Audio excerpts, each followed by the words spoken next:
Hello, everybody. Adam Parks here with another episode of Receivables Podcast. Today, I'm here with my good friend, Gordon Beck, and we have not done an episode in quite a long time together. I feel like we are living in very different worlds from the last time we spoke. But how you doing today, Gordon? I'm doing great, Adam. So great to be on, and thanks for having me. I do really appreciate you coming on and sharing your insights today. For anyone who has not been as lucky as me to be your friend through the years, could you tell everyone a little bit about yourself and how you got to the seat that you're in today? Sure. I started in the business as an agent when I was 19 years old. I fell in love with it. I woke up one day and I was 9 years into the business at 27 and the CEO of my company. And basically, I built a good company for many years. But 6 years ago, I opened with my partners, Valor Intelligent Processing from scratch. So, yes, that's a little bit insane. But from the licensing to everything involved with opening an agency, we did it in 1 year. And then about a year later, we got hit with COVID. So we've already been battle tested. My career has been foundationally based on people, motivation, brick and mortar, all the old school collection ways of being successful. And now it's the exact opposite. We're in a digital world where human capital is not only expensive, but not as necessary.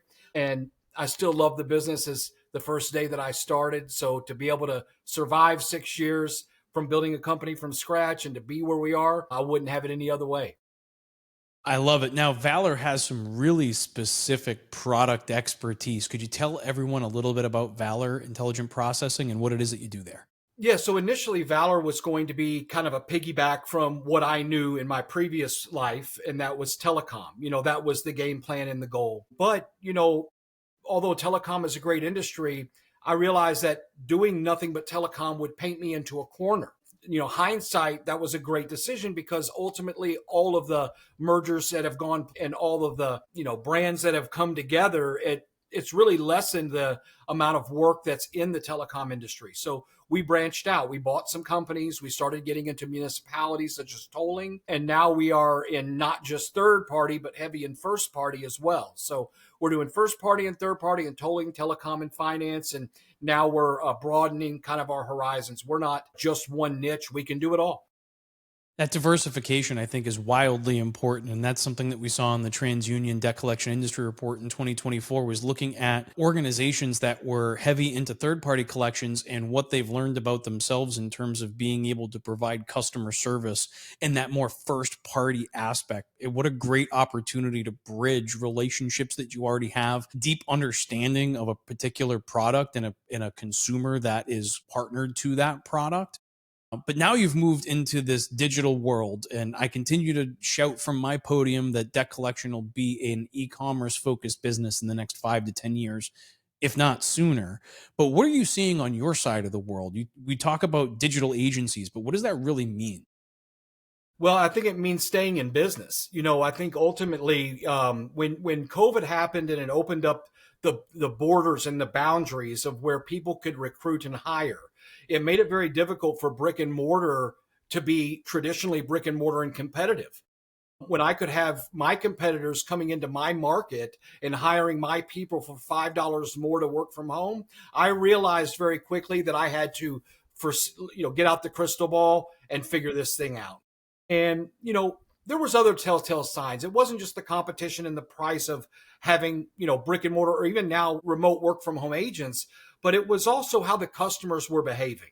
RPCs down across the board. I don't think anybody will tell you differently. Less and less people answer the phone now. Lots of scams and things that we have to overcome in the digital realm, but overall customers feel very, very comfortable using this to communicate.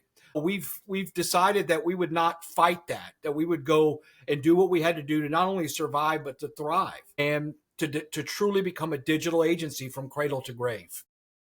When you talk about the mobile phone and nobody answering the phone anymore, I can definitely put myself in that boat. I've got, I think, 3 different apps to look for spam on incoming calls, and the majority of phone calls that I get on any given day that are not pre-scheduled meetings are going to be spam. So you've got RoboKiller. Now you've got the Android platform has rolled out an AI agent that answers the phone and displays that transcription. And now I believe it's iOS 26 that we're expecting in just a couple short months. That's going to have something similar as well. That's going to create even more blockages to getting somebody on the phone. Now, if you can't get them on the phone, Gordon, what's the next step? How are you going to communicate with these consumers when the traditional methodology of picking up the phone and talking to them is not going to have that same? Think agencies procuring their short codes so they're not, in a situation of being blocked consistently using a long code, and messaging with MMS, which allows you to do multiple things. I mean, everybody knows what an MMS is. When you send an SMS, you're sending 161 characters or less. It's very generic, and it looks like it could be somebody that could potentially be scamming you. But when you send an MMS with your company logo, or if you want to attach your initial demand letter, and you can actually be personable in the message, and from the top down with 1,500 characters explain, that we're the agency representing our client and we're here to help you. And you leave a phone number and you leave a smart link that will go directly to their payment page. Then you have a really good chance, because everybody's used to communicating now digitally, and it's a lot less invasive than getting a call from a collector that you do not know, talking about your personal financial problems that to a complete stranger. Those days are starting to subside. We have noticed people communicating with our platform that we've had in our portfolio for a year, and they've never once answered the call. We've sent text messages and MMSs, and now people are starting to talk and they're starting to reply. And it just seems like this is a frictionless way for customers to avoid what they would consider embarrassment or uncomfortability, and not being completely blocked by the fact that they just simply don't answer a number that appears as unknown, or they don't know, or it's not in their phone, their address book, if you will. So I think digital messaging, and I mean, email is still relevant. I think email is a heavy base of many good agencies out there, but I don't believe anything is as effective as sending MMS. Well, email addresses, if I'm not mistaken, it's the average consumer has at least 4 email addresses, and you don't know which ones they're checking at which times. And it does start to create, there's a little bit more, I'm going to call it subterfuge to that direct line of communication. But I do have a question for you, because as I've talked with creditors and others, as it relates to really the digital communication side of things, one of the things that I've heard kind of rumblings about is that, oh, well, then the creditors are just going to send those messages directly. The creditors are just going to be able to get their digital strategies in order in the same way. I continue to argue back and say, it's the same thing as with the phones. The debt collection agencies have a specialized understanding of what that consumer is dealing with or how to communicate with that consumer. And that's what really makes that communication special when it's coming from that debt collector. It may be the third party voice that adds additional value. But what would you say to someone who says, oh, we could just do that ourselves from a creditor perspective? Well, first of all, the biggest part about digital collections and being successful is the inventory management. That's a level of professionalism that we bring to the table that we've known for years, that finds the unfindable, that digs up the loose change. That's not yes, anybody can send a text message, but are you sending it to the right number at the right time to the right person? Are you there to respond to that message? Are your trained third-party agents that know how to handle these upset customers, that can unravel a dispute and negotiate a payment plan, that are there when the customer goes so far with digital and decides that they want to speak to a human?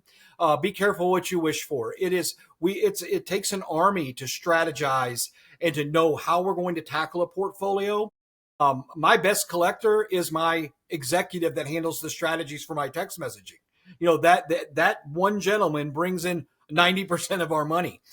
Yes, could they do it? But let me ask you this, will they go to the extra mile as a creditor and put in the frictionless payment processes that will allow the customer to pay with Apple Pay, Google Pay, Cash App, Venmo, Zelle, PayPal? Will your big clients out there take these forms of payment now or anytime soon? Maybe Apple Pay, maybe Google Pay, but could you see them taking a Cash App? That's the things we do now as an agency that is changing the game in collections completely. You're providing the creditor with an opportunity to work with someone who's truly got a specialized understanding of this distressed consumer and what those personas or motivations of those individual consumer personas ultimately look like. What would you say to someone who looks at the digital process and says that it's easy? I mean, it to send the right message to the right person at the right time. I mean, it sounds like, sounds really easy, but I know the realities of that are quite different. Can you talk to us a little bit about some of the challenges that you faced as you built out this intelligence and capability? Well, it kind of starts with, the scripting, being able to, you have two different ways to send messages, and soon there'll be a third. Some already see it on their phone and it's called RGS, but primarily you have SMS and MMS right now. SMS is easy. You could set it up 160 characters or less, but you really can't say much in an SMS. It's just too short. But being able to take and figure out what is working from just an actual verbiage perspective that's getting the customer, that takes thousands of messages, tons and tons of data, tons and tons of time under our belt. We're becoming professionals at knowing not just when, where, and how, but exactly what is being said to get the customers to engage. Nothing in our business will ever be easy. And sending a message seems like a set it and forget it thing. And I will tell you, Adam, I might have had the same mentality before we really dove into digital. How hard could it be? Little did I know, it is far more complicated than I could have ever imagined. Just knowing what's the right timing and cadence behind it. Ensuring that when a customer gets an opt-in, a silent opt-in, and they opt out, but what if they don't opt out and hit stop? What if they actually start a conversation? You have to be able to communicate with that customer. That is a communication to us. We're responsible for that. There's a lot more legwork than people give that credit for. We will always need, I think, agents, the human capital, because there's always going to be people that want to speak to a human. For many years, I was that guy. I did not want anything to do with the machine, but now the machines are so smart and easy and quick to deal with that times are just simply changing. I agree with that. And one of the things you brought up about the content itself, because we always talk about the methodology of getting a text message out, or that we're going to, how we're going to send it to the right person at the right time. But what about the quality of that message? And are we communicating the right thing in the right cadence, which is really a marketing problem? And it feels like as debt collectors, we've learned a lot from the marketing side of the world and starting to apply that into how we're going to communicate with consumers. Because if you're heavy in telecom, for example, every consumer is on that mobile device. And on that mobile device, more often than not, we've looked at web traffic over the last couple of years and seen it go from 40% mobile to 80% mobile. I mean, I've got some agencies that are showing 90% mobile or greater in terms of the consumers that are coming to their website. You've also brought up the frictionless payments. And so, how can you get that consumer from I found you to I paid you in the shortest period of time? What kinds of strategies have you deployed to shorten that life cycle between I found you and I paid you? Just like when we were calling people outright old school style, when you talk to and initially gauge a customer, their guard is up. It's a fight, and it's not because they dispute the bill or doesn't have the money. They're embarrassed. You're a stranger. Our job is to do what we used to do on the phone and still do, but with the digital communications, and that's to get the customer to take the guard down. For that fight to become a discussion, that discussion to become a business deal. But you have to use the type of verbiage that makes them realize that we are not the big, bad, terrible collectors, that we are genuinely here to help. And then when they do engage your links, that you have a quick, fluid, and easy process, that when they click that link, that boom, they're on their account, they're ready to pay, and they can choose which any of these digital processes that they're used to and comfortable with. And it's been amazing seeing just how many customers see the Apple logo and don't think twice, and pay without even. That's the level of respect you get when you offer those types of payment solutions, because not everybody can just take Apple Pay. But as you to get them to do it, to get them to engage, to get them to click the link or pick up the phone and call, they have to see verbiage in that MMS that makes them feel comfortable that you're genuinely there to help. And then when they do engage, you do exactly what you say you're going to do in the message, and you help them and give them an experience they do not expect in collections.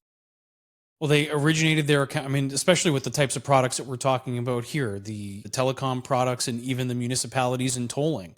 I've never once called Florida SunPass. My entire relationship Nope. with them has been digital. Pretty much my entire relationship with my mobile phone company is also digital. So I go into their portal, I'm managing it there. And I have to assume that a lot of other consumers are doing the same thing. And I think it became more prevalent, or at least we started to identify it more as debt collectors when we started looking at fintech and all of the fintech origination and how many credit cards and other things are all originated online now. So that consumer really is looking to extend the same digital experience that they had with that original creditor into the debt collection space. So they're No looking for question. the same things. Can I see my balance? Can I see these statements? Can't and what does that consumer journey look like through a frictionless portal?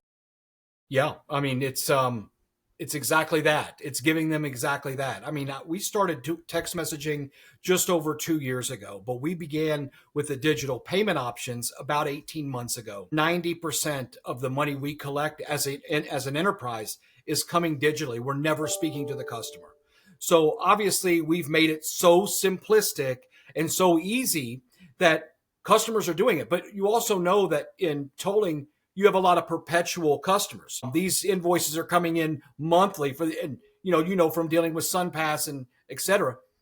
Once they're comfortable, then it's just like you're the creditor. And that's what's essentially happened at Valor. We've essentially become an extension of the creditor that makes them comfortable, that gives them peace of mind, and they can do it all without ever picking up a phone, without ever disclosing any embarrassing personal information to a collector they don't know, but knowing still that if they have a problem, concern, issue, complaint, worry, whatever, that all they have to do is ask for an agent, and they'll get one.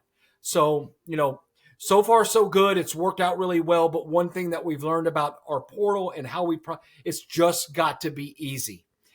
Customers want simple, they want easy, and most importantly, they want fast. Well, creating Deliver that that. digital Yeah, trust. 100%. It's a whole new world. Creating trust over the phone was a skill set that I think we've developed as an industry over time. And now having to create that same trust digitally is real similar to the same kind of digital trust that you apply to a Google, an Apple, an Amazon.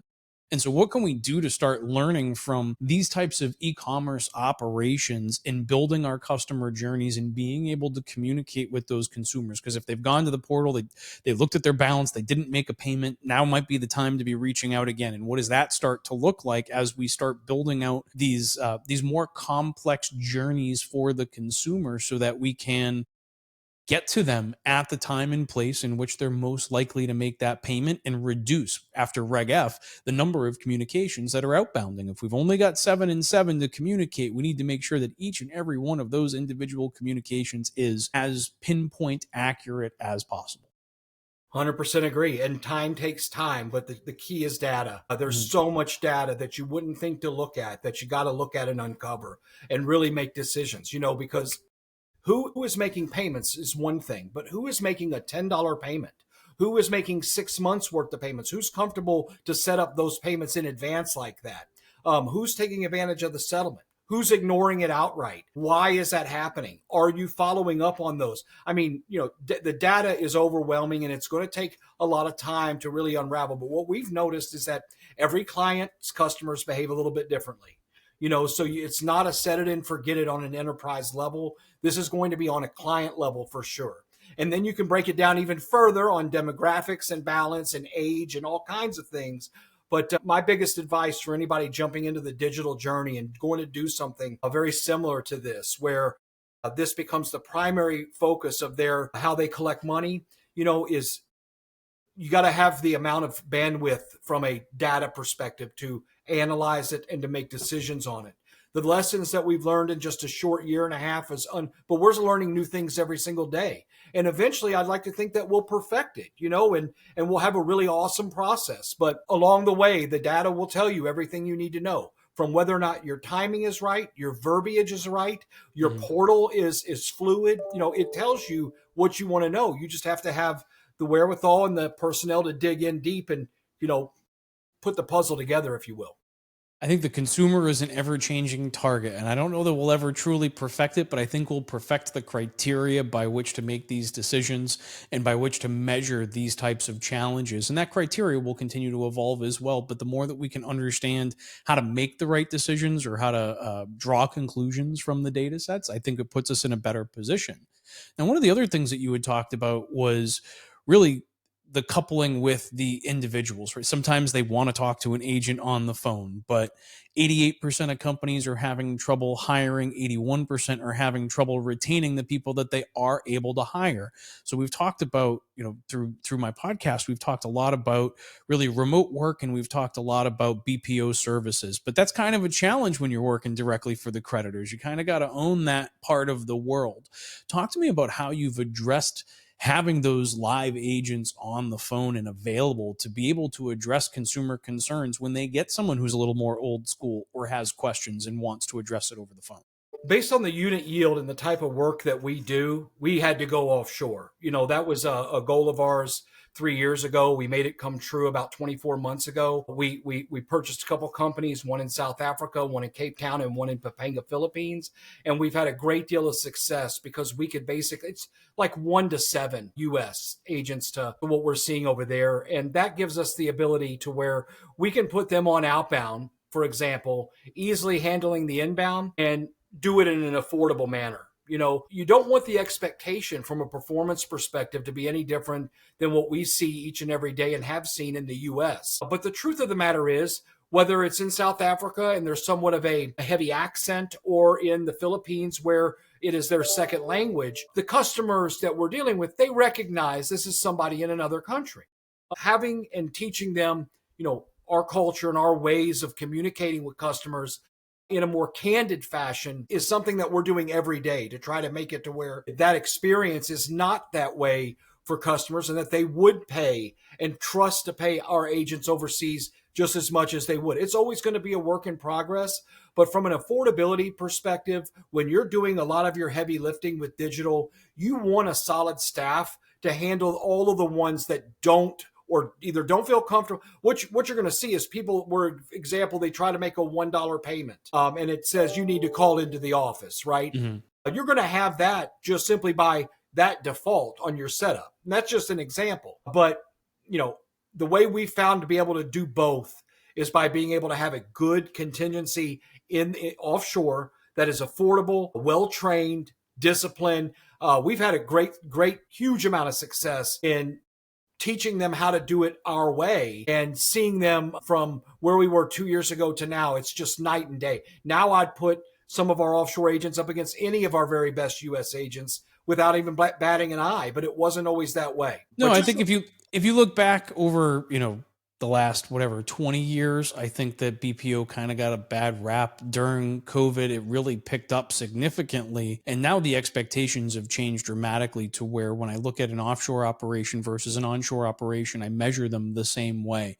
And that wasn't always the case, but so I think some of that comes down to work ethic and yes. desire and drive. And the harder it's become to hire people in the United States, and the more that prices have really just jumped beyond their economic reasonableness within a small margin operation, especially if you're dealing with smaller unit yields in lower balance accounts. You have to find those efficiencies in order to create that positive environment, still be able to provide the highest level of customer service to the end use consumer. And I think that there's some interesting challenges that come along with that. But if you can't hire in the US, you got to expand your labor pool somewhere. And you can either Yes. expand it around the United States, which is extremely expensive because now you're talking about offices in multiple locations. And depending on where you're based, I know you in Jacksonville, there's a lot of collectors in that area, but I'm in Port St. Lucie, Florida. There's not a lot of collection activity around here. So to put up an office here and to think that I could hire people locally is just absolute insanity. Yeah. So being able to leverage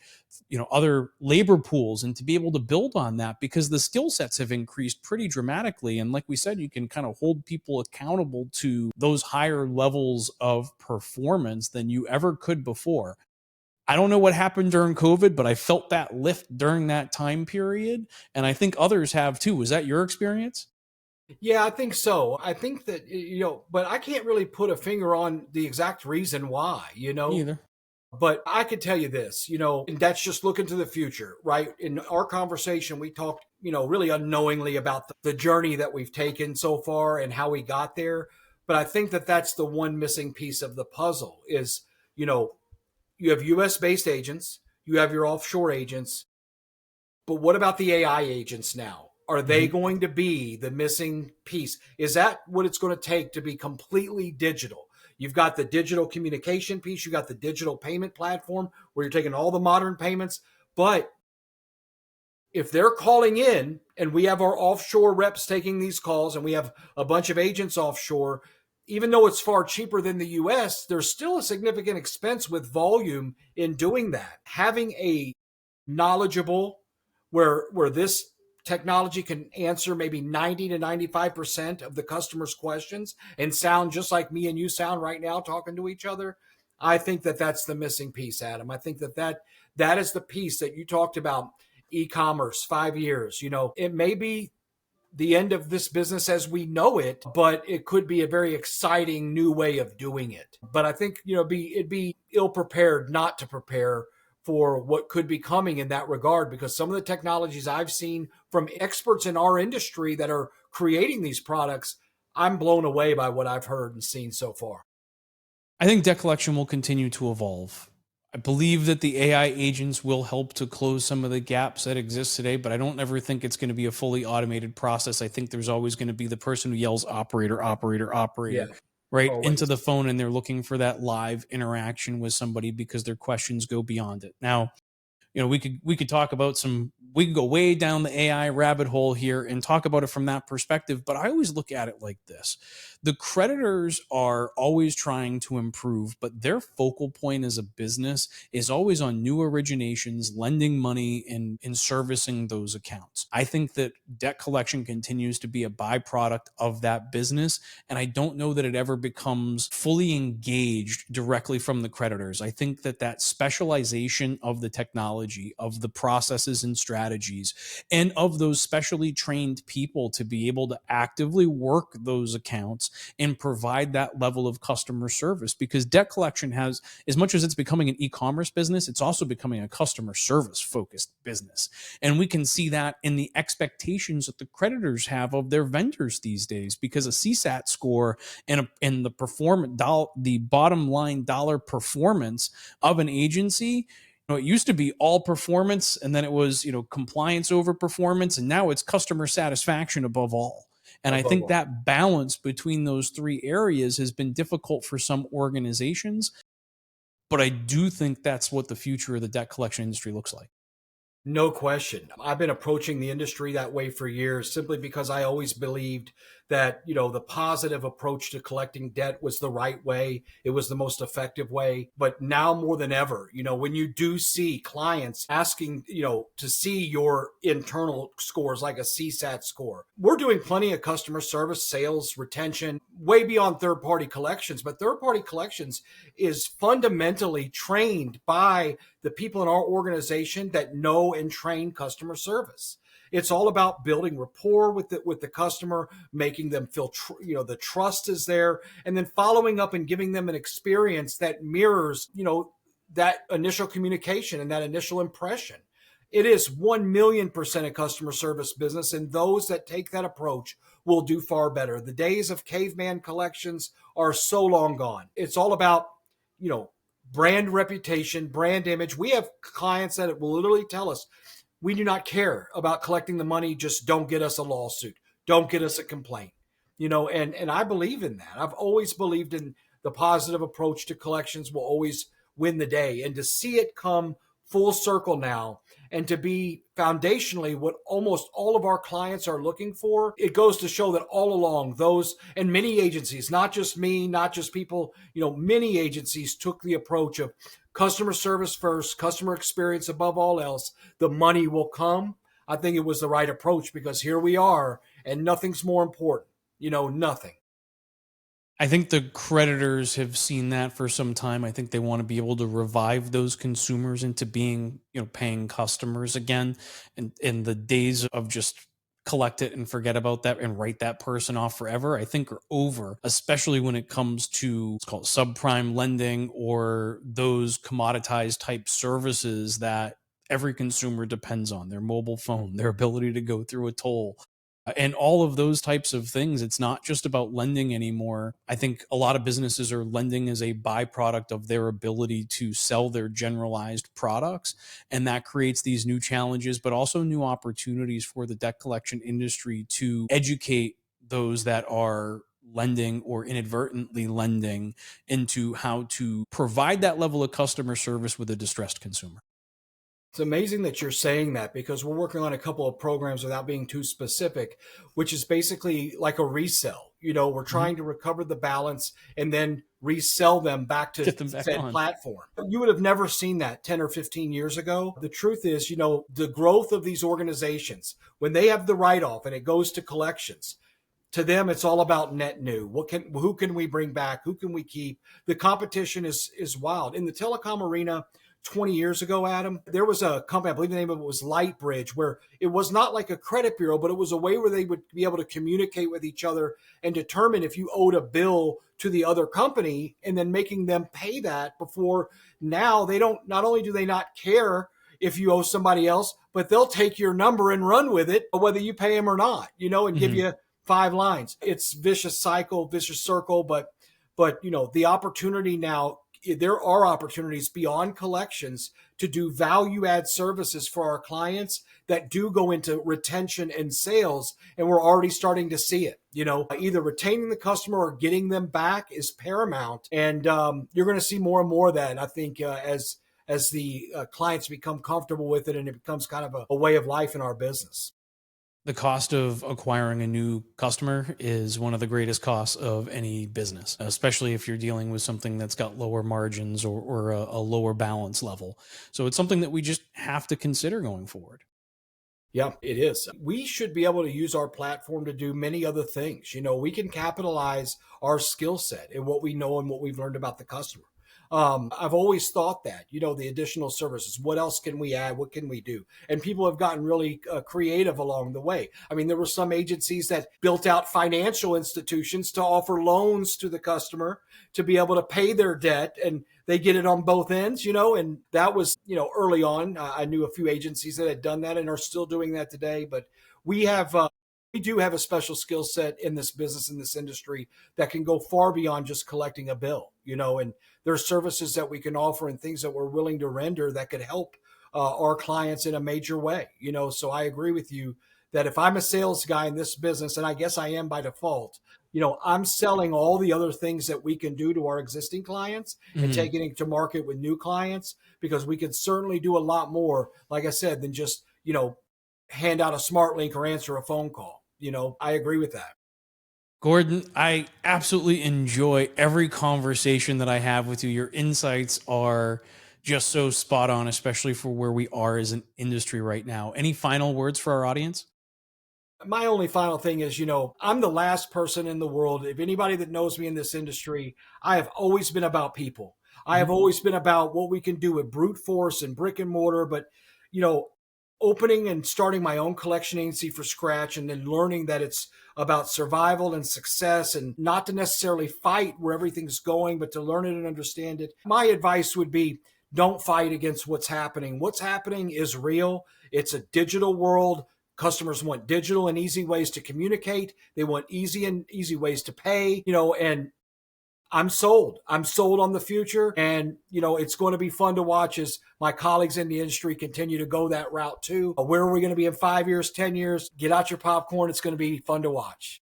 I think we're going to have to keep talking about it, Gordon, because I feel like you're at the right on the edge of that wave, and you're not going to let it crash over. You're going to ride that wave, which I always can appreciate. So, for those of you that are watching, if you have additional questions you'd like to ask Gordon or myself, you can leave those in the comments on LinkedIn and YouTube, and we'll be responding to those. Or if you have additional topics you'd like to see us discuss, you can leave those in the comments below as well. And hopefully, I can get Gordon back at least one more time to help me continue to create great content for a great industry. But until next time, Gordon, I really do appreciate all your insights. This has been a great discussion. Yeah, likewise, Adam. Anytime. Thank you. And thank you, everybody, for watching. We'll see y'all again soon. Bye, everyone.